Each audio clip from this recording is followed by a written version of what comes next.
Welcome back to the Knit Crowd as well as yarnspirations.com. I'm your host Mikey. Today we're going to do a starter project, and this is a great starting one for our series of learning how to knit for the very first time.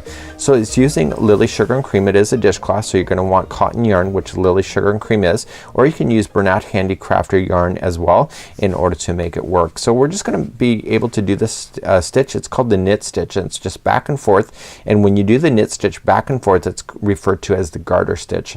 So the garter is just is the idea of a process. It's not a specific stitch, but it's just using the knit stitch back and forth to give you the look. These make for terrific dishcloths, and let's begin to work on this particular example. In today's example, I'm using circular knitting needles, but you can just use the regular knitting needles that don't have the cord. So this allows you to do larger projects for like Afghan work and a lot more when you use the cord, because the stitches then go from the knitting needle and rest on the cord in holding when you're going to use these. So we're going to start off with our yarn today, and we're going to create a slip knot to begin. So this is part of our starting series, and let's begin to do that. So we have slower tutorials available on learning how to do all of what you're seeing in today's tutorial, and I'm going to give you a brief run through. So we just did a slip knot there, and we want to slip that onto the starting knitting needle just like this. So just slide it on and pull snug. So we're going to do a cable cast on for this one. That's what they're demonstrating in the diagram. And so we're going to take the needle and we're going to insert it in behind inside this loop, okay, so that the needle comes out from behind the other side. So only grabbing the strand, going towards the string, let this straggler fall down, and what I want to do is that I want to position this and get this ready to be able to knit. So what I'm going to do is that I'm going to take this yarn and I'm going to wrap the back needle only, just like that, and I'm just going to flick it forward and bring it out through the front. So what I'm going to do is that I'm just going to place this onto my knitting needle like that, okay, and just slide it up. So now you have two loops on your knitting needles.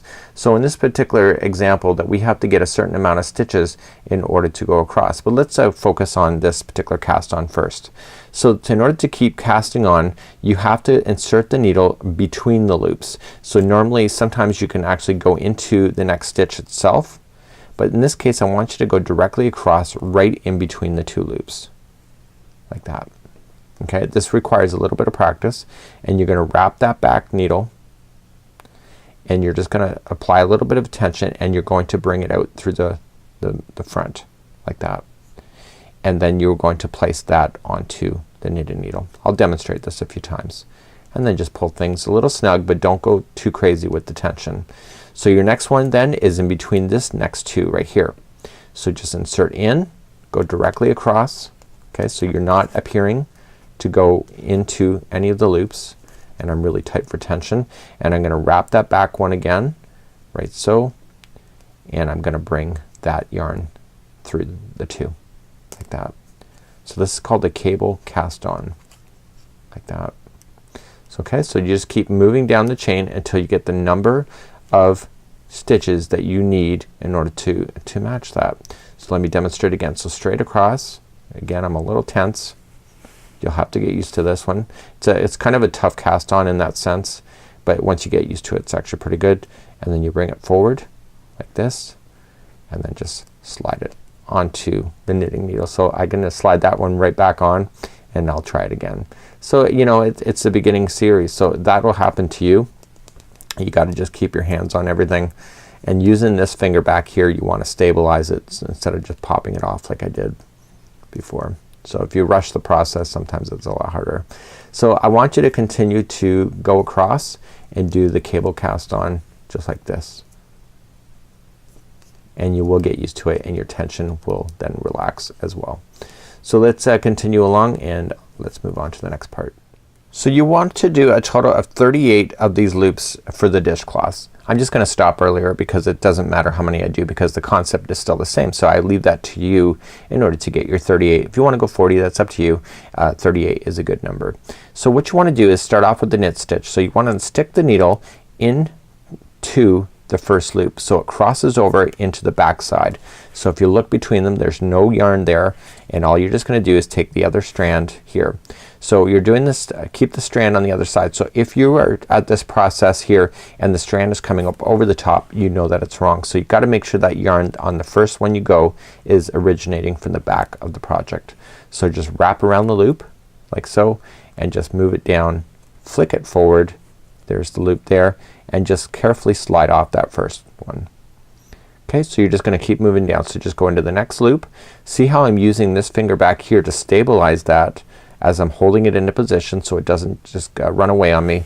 I wrap it and then I flick it forward like that, and then I slide, and I keep going all the way down the row. This is called the knit stitch.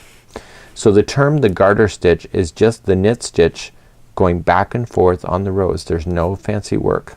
Okay, so you get the ridges that you see within the diagram or within the pattern that you see today on that we're working on. So you're just knit stitching all the way across. We have a tutorial on how to cast off, which will be the same concept to do this particular one as well, so you can look for that here on our YouTube channel, because what we're gonna try to do is show you all the different little examples but give you some practice projects like this one in order for you to practice your skills. The only way you get better at knitting is to be able to try. So this is a great little starter project for making something that is useful for your home, and then once you get down to all the way to the row, just turn it around. Okay, so when you go to start again, make sure the strand stays to the outside of the project. Okay, and you insert into the first one. So see how it's on the outside, and wrap again and continue to work your way all the way down the rows like that. So it's gonna tell you on the pattern how many to go, as far as it probably is gonna more likely give you a measurement instead of a row count, and so you just grab your measuring tape and just when you're satisfied then with the length of it. Again, everything is completely subjective to you.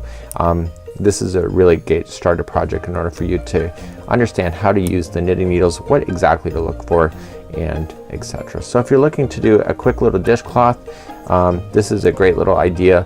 And until next time, I'm Mikey on behalf of the Knit Crowd as well as yarnspirations.com. Have a great afternoon. We'll see you again real soon.